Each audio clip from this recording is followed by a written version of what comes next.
Praise the Lord. உங்களுடைய இருதயம் கலங்கவே வேண்டாம். ஆண்டவர் நிச்சயம் அனுக்கிரகம் செய்வார். நம்முடைய ஜெபத்திற்கெல்லாம் கர்த்தர் பதில் தருவார். நாம் நிர்மூலமாகாதிருப்பது அவருடைய பெரிய கிருபை. எத்தனையோ போராட்டங்களை தாண்டினோம், பிரச்சனைகளை தாண்டினோம்.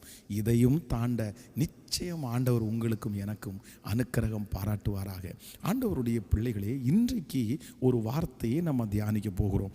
வேதத்திலே நியாயாதிபதிகளின் புஸ்தகம் 6ஆம் அதிகாரத்தினுடைய 14வது வசனம். அப்பொழுது கர்த்தர் அவனை நோக்கி, உனக்கு இருக்கிற இந்த பலத்தோடே போ, நீ இஸ்ரவேலை மீதியானியரின் கைக்கு நீங்களாக்கி ரட்சிப்பாய், உன்னை அனுப்புகிறவர் நான் அல்லவா. ஆண்டவருடைய பிள்ளைகளே, இங்கே ஆண்டவருடைய மனுஷனை பார்த்து கர்த்தர் ஒரு வார்த்தையை சொல்லுகிறார். நீ இருக்கிற இந்த பலத்தோடே போ.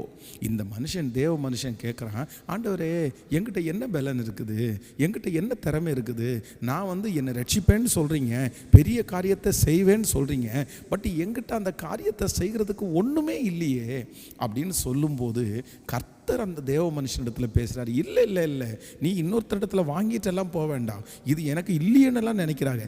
இருக்கிற இந்த பலத்தோட போ, இது போதும், மீதியானியரை நான் உன் கையிலே கொடுப்பேன் என்று கர்த்தர் வாக்கு கொடுக்கிறார்.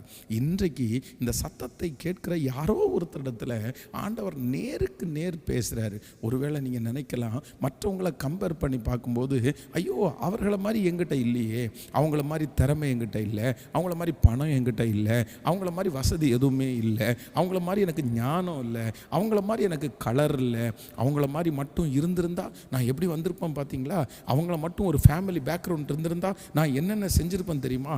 இன்றைக்கி நிறைய ஆண்டவருடைய பிள்ளைகள் தங்களுடைய மனதில் என்ன நினைக்கிறாங்க அப்படின்னு சொன்னால், அவங்கள மாதிரி மட்டும் இருந்திருந்தா நானும் வந்திருப்பேன், நானும் முன்னேறியிருப்பேன், அவங்கள மாதிரி எனக்கு ஒரு ஆப்பர்ச்சுனிட்டி கிடைக்கல, அவங்கள மாதிரி ஒரு சூழ்நிலை எனக்கு அமையலை அப்படின்னு நிறைய பேர் சொல்லுவார்கள்.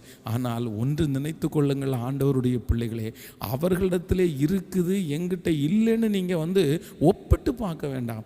ஏசப்பா என்ன சொல்கிறாருன்னா, உங்கள்கிட்ட இருக்கிற அந்த பலன் போதும், அது போதும்.